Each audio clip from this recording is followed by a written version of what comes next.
Hey guys, welcome back to another video. It's me, and happy Pride Month. I don't know if I said that in any of my June videos yet, but happy Pride Month. In this video, yes, it's here. I'm going to be talking about the update that we just got a month ago. And I said in my last video that I'd be doing this before Werewolf comes out. So thankfully I have done that. Today, yes, I'll be talking about Tancrede, Jordanis, is that his name, and Apostate, and their new abilities. If you have any thoughts about my opinions, again, be respectful and just stay positive about them because they will change maybe soon. You never know. But, yes, I hope you enjoy, and we're gonna start. The first thing I'm going to be talking about is the apostate. We're going to get her over with because she is still the same old killer from Daybreak 2. Now, her quality is still the same. Like, getting executions with her has never been different. Obviously, the way that if you're up against a more experienced zombie who knows what they're doing, that has stayed the same.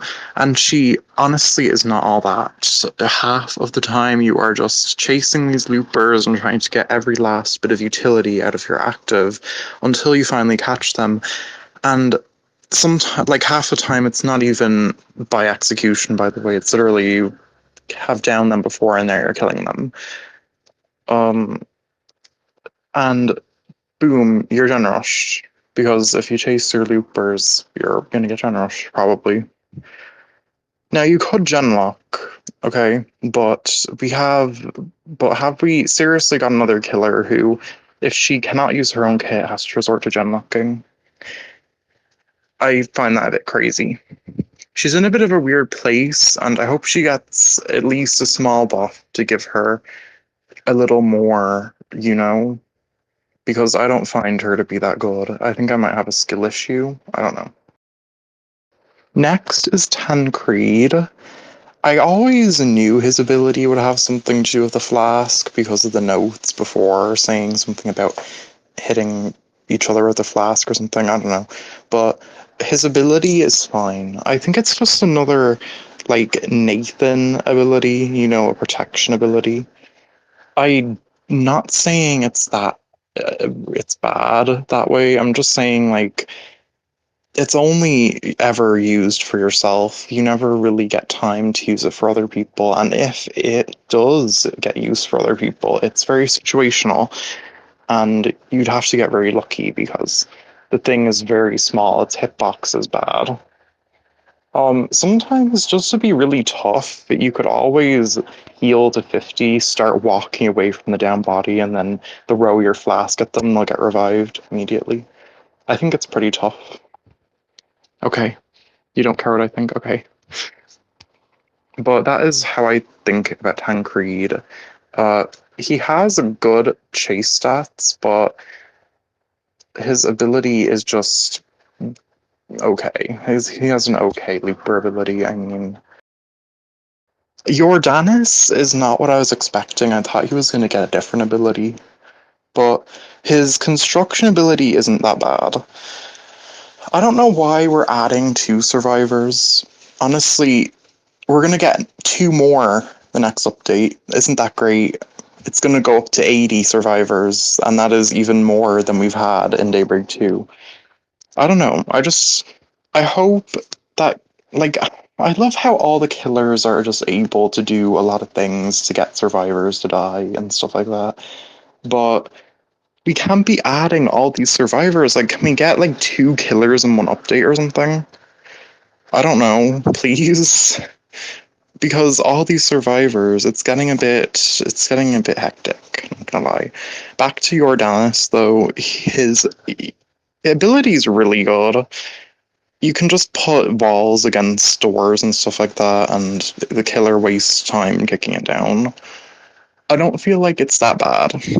His stamina is horrible, but honestly, if you're talking to me about stamina versus speed, I think speed is way better in this version of Daybreak than stamina. Like, maybe in Daybreak 2 we all would be saying, oh, I hate how Jordanis has 3 stamina, but I think his speed saves him. Um, and yeah, that's it for his ability. I think it's okay. Now that we've stopped talking about all of the new survivors and the return of the apostate, we're going to talk about the other updates that has crash landed into Daybreak. I don't know why I said that, but whatever. Anyways, the first big thing, is the cabin customization. It's good. Now, obviously, it's, as they said, bare boned, so we're not getting much right now, but I feel like in the future, when we have a variety of different furniture, it could be a very good opportunity to have like your own place to decorate and stuff. And I don't know what they're going to do with the cabin bases, but I would love to have like a second floor. I think it would be pretty cool to have like a little apartment cabin sort of thing. And the future designs that they have in mind, like sets, I think they called them, I think they look really cute. I want the piano one, but yeah. This is also the update that Remisted became the main game, and that's pretty big because I thought I would have to get all the survivor perks again because there's like 10 of them. There's 10 new ones.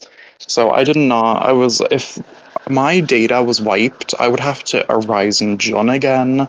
I'd have to get a mill to like 24 again. I'd have to do all that again, and it would be really annoying. And I'd probably not play for a few weeks because of how burnt out I was. But now that all the data is not being wiped, I think it's pretty cool. And all the free moon shards we're getting now, obviously, we know why we got 100 free moon shards because of that weird age rating thing that happened to Daybreak just yesterday. I made a video on that. I was so scared, okay? I had to make a video on it. But yes, I think that was pretty cool. I don't know what other things happened in that update, but I think hits also came into the game, hit effects. I think that was cool. I love hit effects. I like the lifeguard one, that's my favorite one. Even though I have more, like, even though I have Valorant and Quiet Hills, I think our lifeguard is pretty good. It's the best cheap hit effect, okay? Well, not cheap, obviously. Alright, thank you so much for watching. If you got any information from this video, well, at least someone's winning. But thank you if you watched till the end. I don't know how you did it. If you could like, if you could subscribe, if you could comment. I know I don't want to be that guy, but the algorithm really does not. It's not really into my favor, as you can see. Look at all of my videos. They're all under 5K views. I don't want to be ungrateful, but like, it's true. I'm flopping. So if you could support me, that would be very nice. And I hope that we can see each other in another video. Bye bye.